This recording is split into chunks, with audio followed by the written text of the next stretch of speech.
Uma boa noite, sejam todos muito bem-vindos. Vamos à nossa prece inicial, mas a prece de hoje, como também é uma prece final, né? Prece inicial, que já é prece final, porque é o final de nosso ano, a hora que a gente reforça aqueles bons desejos, que todos sabemos, né? Ter bons desejos. No final do ano a gente sempre diz que tu tenha paz, que tu tenha alegria, muita saúde, dinheiro no bolso. Então hoje nós vamos fazer uma prece mentalizando tudo aquilo pelo qual somos gratos. Tudo que nós não agradecemos ainda este ano a Deus, vamos agradecer nesse instante, encerrando a nossa atividade do ano, mas encerrando já no começo. Quer dizer, é a última vez que a gente vem aqui esse ano. Então que no ano que vem a gente venha aqui com nova boa vontade, com muitos bons motivos para agradecer.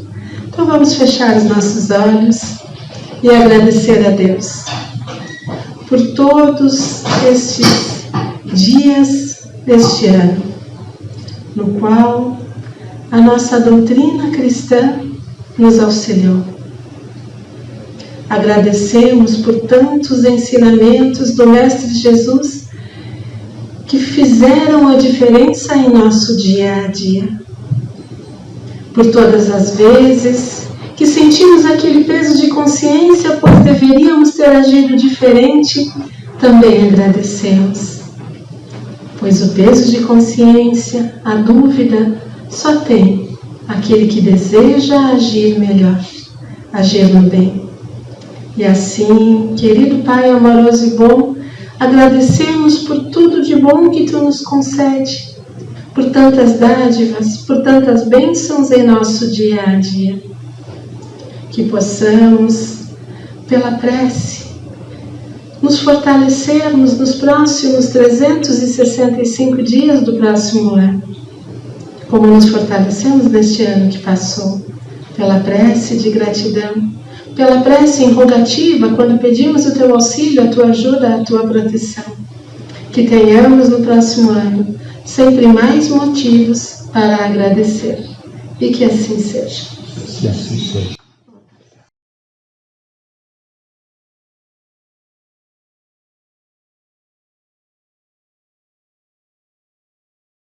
Boa noite, amigos, amigas.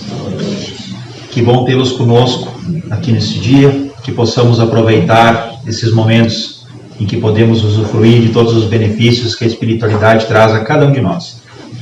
Hoje temos por tema para a nossa conversa Nossos Irmãos, um texto baseado num texto ditado pelo Espírito Emmanuel a Francisco Cândido Xavier, que consta no livro Via de Luz. E esse texto é baseado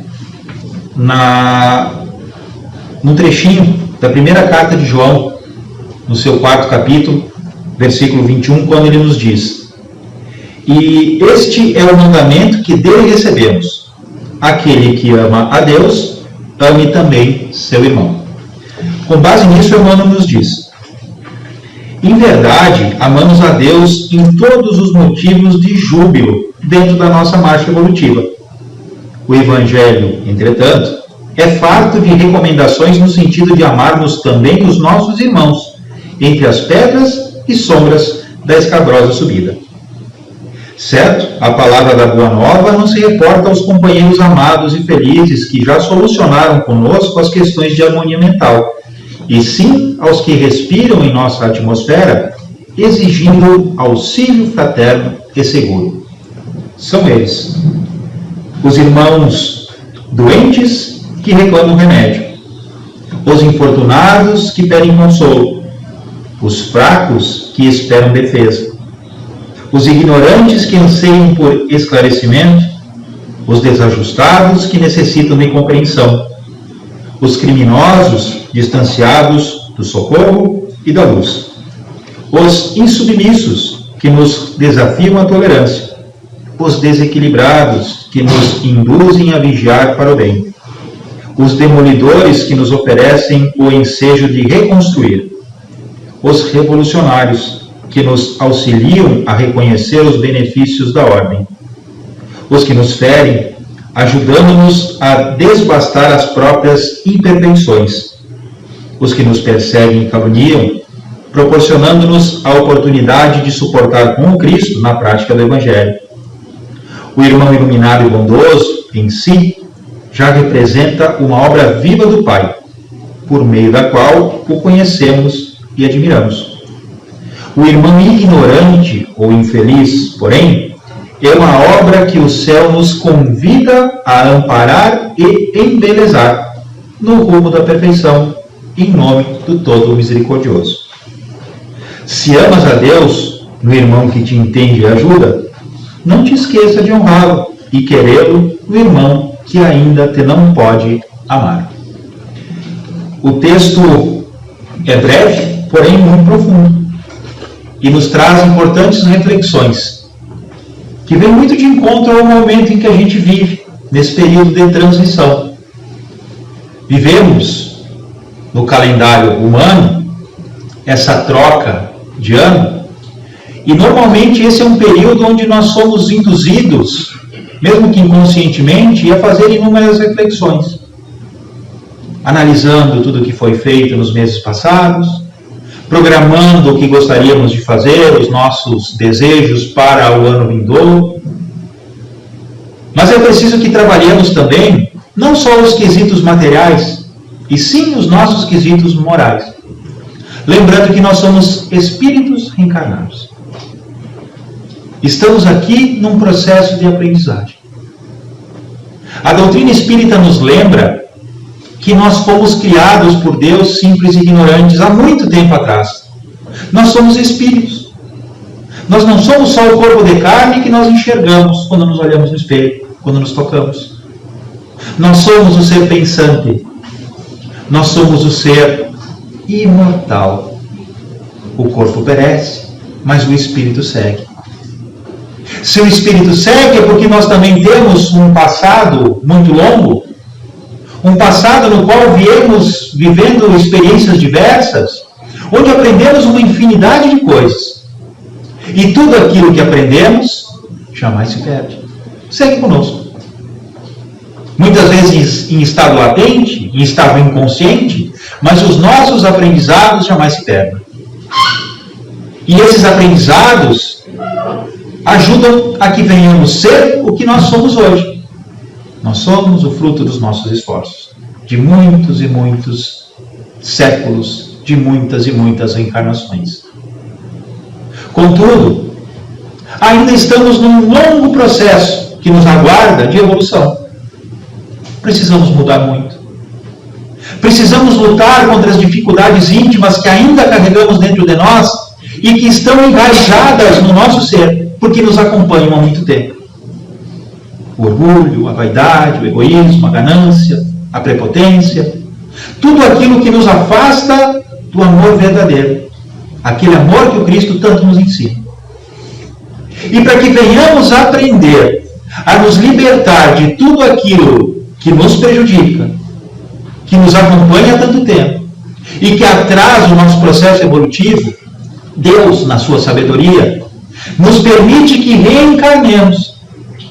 Reencarnemos aqui no plano físico, rodeado por pessoas, por criaturas que, como nós, têm as suas imperfeições. Criaturas que, como nós, têm os seus medos, têm seus receios, erram, têm dúvidas.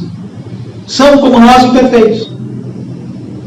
E nessa imperfeição que nos caracteriza, todos nós, é natural que encontremos algumas dificuldades.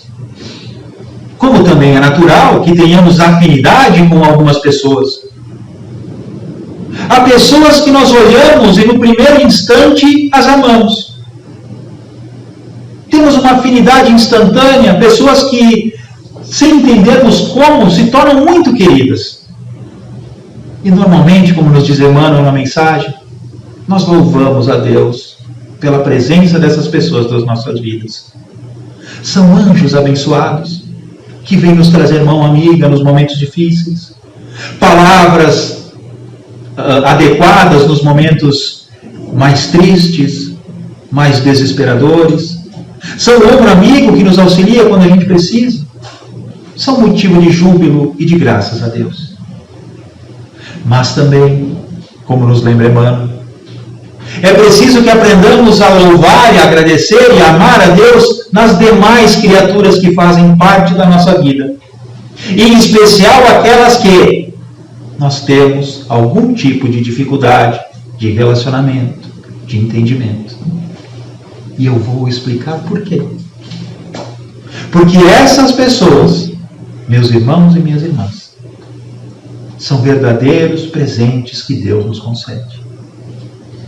Porque através delas, através das dificuldades que nós encontramos, nós vamos aprender a trabalhar intimamente os nossos sentimentos e aprenderemos a ser novas criaturas, através das experiências que esses nossos irmãos nos permitem vivenciar. Emmanuel nos lembra, muitas vezes nas nossas famílias, nos nossos círculos muito próximos de amizade, haverá alguém doente que requererá a nossa paciência, o nosso tempo, a nossa atenção. Haverá aquele amigo que tem os seus problemas de temperamento, que requererá de nós muita compreensão, muita indulgência, muita tolerância. Trazendo exemplos simples, podemos entender o quanto essas pessoas podem nos ajudar. Porque se nós vivêssemos, meus amigos e minhas amigas, num comodismo onde estivéssemos rodeados de pessoas que nos tolerassem como nós somos, que fizessem tudo o que quiséssemos, que aceitassem as nossas imposições, os nossos desejos, nós só iríamos afundar cada vez mais. Estaríamos completamente satisfeitos, porque nos sentiríamos como reis, onde todo mundo se submete ao que a gente quer. Mas viver é isso? Como evoluiríamos se vivêssemos assim? As pedras, quando descem o rio, batendo uma nas outras, vão se polindo, vão se arredondando, totalmente diferentes durante o trajeto da foz, da nascente até a foz. Nós também vivemos em grande conflito, muitas vezes com inúmeras pessoas. E esses conflitos servem também de um modo para que venhamos aparar arestas íntimas, onde aprenderemos a conviver de maneira diferente com as pessoas. E aqui eu faço um parêntese, para que nós entendamos como tudo se encadeia de maneira perfeita na criação divina. Em O Livro dos Espíritos, Kardec fez uma pergunta muito interessante e que deve ser relembrada por nós sempre. Kardec perguntou como seria a caridade tal qual a entenderia Jesus. E a resposta é surpreendente. Porque quando a gente fala em caridade, a gente pensa em doar. Eu vou doar um alimento, eu vou doar uma veste, eu vou doar um objeto, eu vou doar um móvel, eu vou levar algo a alguém. Mas a resposta que encontramos em O Livro dos Espíritos, trazida pelos espíritos benfeitores que auxiliaram na codificação, nos dizem que Jesus entende a caridade de uma maneira diferente. A caridade é perdoar as ofensas, é ter indulgência e compreender as imperfeições alheias. Tudo isso ligado, meus amigos e minhas amigas, à relação que nós temos com as pessoas. Precisamos perdoar, precisamos compreender, precisamos ser indulgentes. Precisamos nos esforçar para que a nossa relação com as pessoas seja a melhor possível. Essa é a caridade. E ela se torna verdadeira porque nós aprenderemos a viver com as pessoas, a conviver com as pessoas, apesar das diferenças que existem. E aprenderemos assim a extrair dessas pessoas o seu melhor. demonstrando a elas o seu valor e aproveitando esse valor que elas têm para nos engrandecermos também, numa troca contínua e incessante, onde todos ganham. Ganham em felicidade, ganham em satisfação, ganham em evolução. Esse é o projeto divino para todos nós. Aprendermos a mudarmos o nosso modo de ser, de agir e de conviver. Por isso a mensagem de hoje, meus irmãos e minhas irmãs, trazida pelo nosso benfeitor espiritual Emmanuel, nos convida a essa reflexão, que cabe muito bem no período onde vivemos, essa transição temporal, onde devemos programar tudo aquilo que desejamos para o ano vindouro. Mas pensemos também como espíritos eternos que somos. Reflitamos sobre o nosso modo de viver, sobre as pessoas que fazem parte da nossa vida, os familiares, os vizinhos, os colegas de trabalho, as pessoas muito próximas. Lembrando de cada uma delas e procurando refletir sobre como eu me relaciono com essa pessoa. Se há alguma dificuldade, o que posso eu fazer para que essa relação seja melhor? Será que o problema reside em mim ou reside no próximo? Normalmente, meus amigos, minhas amigas, as dificuldades que encontramos nas nossas vidas têm causa em nós. Normalmente é assim. Nem sempre enxergamos isso porque o ego nos gosta de nos mostrar superiores a quem somos, melhores do que realmente somos. Mas normalmente as dificuldades são baseadas em duas imperfeições que todos nós temos um pouquinho: o orgulho e a vaidade. O orgulho ferido, a vaidade ferida, nos tornam feras. Feras sem controle algum, vivendo instintivamente.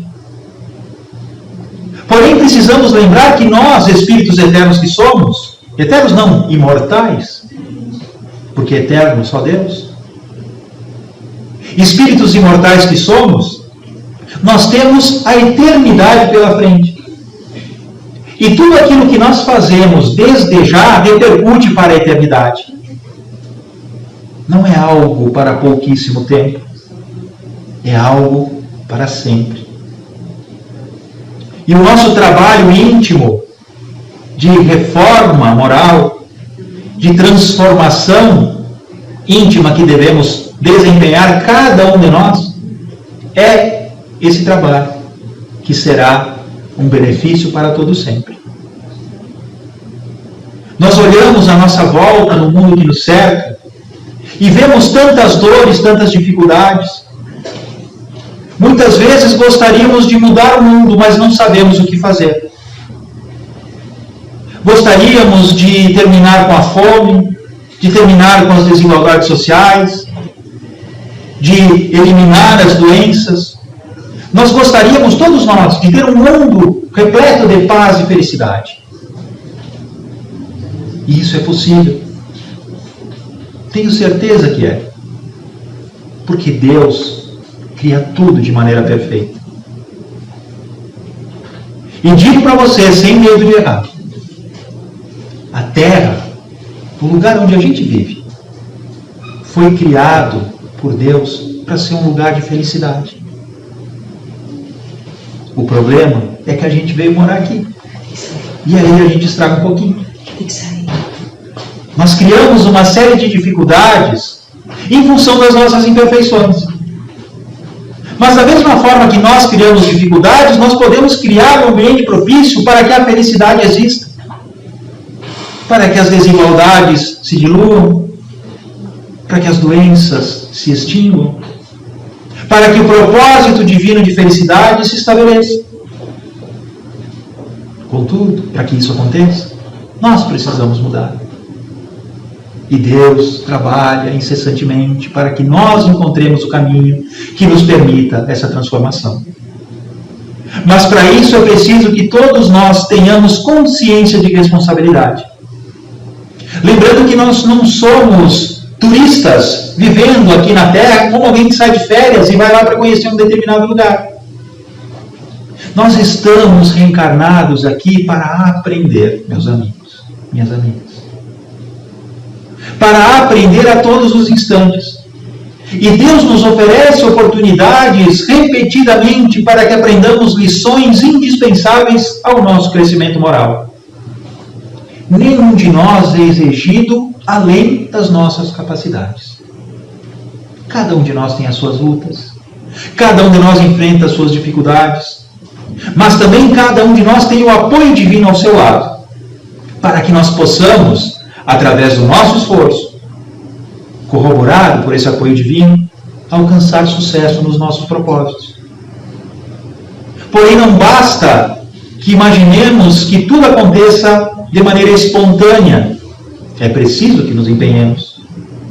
E o nosso maior empenho, meus amigos e minhas amigas, é a luta contra o nosso maior inimigo, contra aquela criatura que mais cria dificuldades na nossa própria vida, que é aquela pessoinha que a gente vê quando se olha no espelho. Nós mesmos. O nosso maior inimigo somos nós. Muitas vezes vivemos de maneira automática, instintiva, sem usar a inteligência que nós construímos com muito esforço, reencarnação após reencarnação. Nós não pensamos como ser eterno que somos, como ser imortal que somos. Pensamos como ser encarnado, que sabe que irá, daqui um tempo maior ou menor, falecer. Mas o corpo falece, o espírito não. Eu não sou o corpo, eu sou o espírito. E eu preciso pensar como ser imortal, como ser que tem a eternidade pela frente. Não basta eu satisfazer as necessidades do corpo, as necessidades do ego, e esquecer as necessidades do espírito que eu sou. Preciso me preocupar com a minha moralidade, preciso me preocupar com as imperfeições que ainda teimam em me acompanhar. E essa luta nós empreendemos na relação com as pessoas. Lembrando de novo da caridade tal qual entende Jesus, Jesus traz para nós esse entendimento da caridade porque é através da relação com as pessoas que nós temos a possibilidade de trabalhar os nossos sentimentos e nos libertar das imperfeições que ainda nos acompanham. Quando a gente estuda aqui na Casa Espírita, nós temos uma sequência de estudos na casa, que é organizada de maneira metódica por todo o movimento espírita. Onde a gente quer que vá no Brasil, o método é o mesmo. Nós começamos estudando a doutrina espírita e depois nós temos dois caminhos. Nós podemos estudar a doutrina espírita mais aprofundadamente ou nós podemos entrar no estudo da mediunidade. E estudar a mediunidade, meus amigos, é estudar nós mesmos. O estudo da mediunidade tem por objetivo nos ajudar a entender quem nós somos. Conhecer a nossa sensibilidade. Conhecendo a nossa sensibilidade, perceberemos os nossos defeitos, as nossas imperfeições. E assim teremos a possibilidade de aprender a ser diferente. E uma das recomendações que nós encontramos quando nós começamos a estudar a mediunidade, nos preparando para nos tornarmos médiuns, no trabalho de atendimento aos desencarnados, uma das recomendações que nos é dada é fazer parte de um trabalho diferente na Casa Espírita. Não só vir estudar, mas fazer algo diferente. Que seja no atendimento às pessoas lá na portaria, que seja no atendimento às pessoas nas ações de beneficência, né, no trabalho da ação social, seja junto às crianças que a casa atende também na evangelização. E esse trabalho é nos ofertado, melhor dizendo, é nos aconselhado, para que nós aprendamos, na relação com as pessoas, a nos importar com elas. E a pergunta que eles nos fazem, lá na apostila de estudo, é assim: como é que tu vai aprender a amar os espíritos se tu não ama o teu irmão encarnado do teu lado? É preciso que nos amemos uns aos outros. E quem ama não vê defeito. Quem ama não julga. Quem ama não condena. Quem ama abraça, acolhe, perdoa, faz o possível para tornar a vida do outro melhor. E é esse amor que nós precisamos aprender a oferecer em tudo aquilo que nós fazemos. Pois só através do amor é que nós conseguiremos dar às pessoas que convivem conosco o nosso melhor. É só através do amor que nós poderemos compreender o melhor de todas as pessoas que convivem conosco. É possível? É. Peguemos o exemplo de Jesus. Jesus, para organizar o seu trabalho aqui no plano terreno, escolheu 12 homens. Todos eles imperfeitos. Simples, humildes, ignorantes. Inúmeras imperfeições. E Jesus juntou aqueles homens e devagarinho foi trabalhando cada um deles, mostrando uns aos outros os seus pontos positivos, porque os negativos estavam escancarados, para que juntos eles pudessem consolidar a missão do Cristo aqui na Terra. Nós também podemos aprender a ver o lado bom das pessoas. Nós podemos também oferecer o nosso melhor a todas as pessoas. Mas para isso nós precisamos nos importar com elas. Nós precisamos amá-las. E lembremos, meus amigos e minhas amigas, de um último conselho que o Cristo nos deixou. Jesus, minutos antes de ser preso pelos seus opositores, junto aos seus discípulos, disse a todos eles: um novo mandamento eu tenho a vos dar. Tem alguns segundinhos para que eles pudessem se organizar, para que eles pudessem refletir e se preparar para aquilo que estava sendo dito. E disse a todos eles: que vos amais uns aos outros, como eu vos amo. Esse conselho do Cristo, diferente daqueles que foi dado lá no Sermão da Montanha, junto à multidão, foi trazido à comunidade cristã reduzida, aos seus apóstolos. E ele é trazido hoje para todos aqueles que se dizem cristãos. E é preciso que aprendamos a nos amar uns aos outros. Não de qualquer jeito, mas do jeito que o Cristo nos ama. Esse é um amor diferente, um amor puro, verdadeiro, que nós precisamos aprender a trabalhar no nosso íntimo. Um amor que existe em nós em estado latente. E que não é tão puro assim porque ainda vivemos impregnados das imperfeições que nos caracterizam. Mas podemos mudar. Basta que queiramos. Tenhamos convicção, amigos e amigas, que é possível que as nossas vidas se tornem melhores. Que nesse ano vindouro, neste 2025 que se desenha à nossa frente, possamos todos nós aprender a trabalhar no nosso ser a capacidade de bem viver com todas as pessoas, oferecendo o nosso melhor a todos os nossos irmãos de caminhada, os nossos irmãos de criação, os nossos irmãos da humanidade. Tudo aquilo que estiver ao nosso alcance para que a nossa relação seja melhor.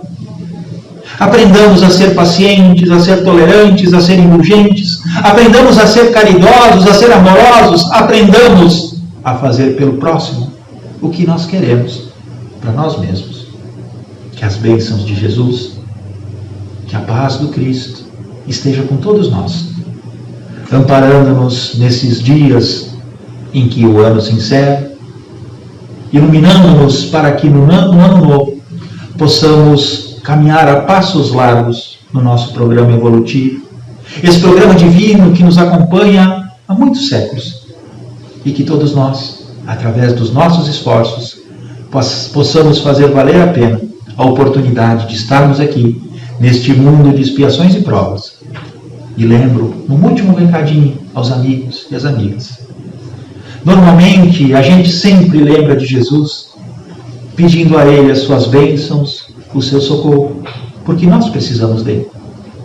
Mas jamais esqueçamos que o Cristo precisa de cada um de nós, para que Ele possa se fazer presente na vida de quem precisa. Nós podemos ser a mão de Jesus, levando paz, levando bênçãos a quem sofre, a quem precisa, desde que o nosso coração esteja aberto para amar e servir. Eu convido os amigos e as amigas para que façamos a nossa prece de encerramento. Convido aos nossos companheiros de trabalho que se posicionem aqui junto para que façamos o nosso passo coletivo, mantendo então o nosso pensamento elevado. Eu convido os amigos e as amigas a mentalizarmos a imagem de Jesus na nossa mente e com o coração jubiloso pelos momentos que vivemos. Em gratidão, conversemos com Ele dizendo: obrigado, Jesus. Obrigado, Senhor, pela oportunidade que nos deste de estarmos aqui reunidos nesta casa. Obrigado, Senhor, por todas as bênçãos que recebemos. Te agradecemos também, Senhor, por este ano que se encerra. Um ano de tantas lutas, de tantas dificuldades.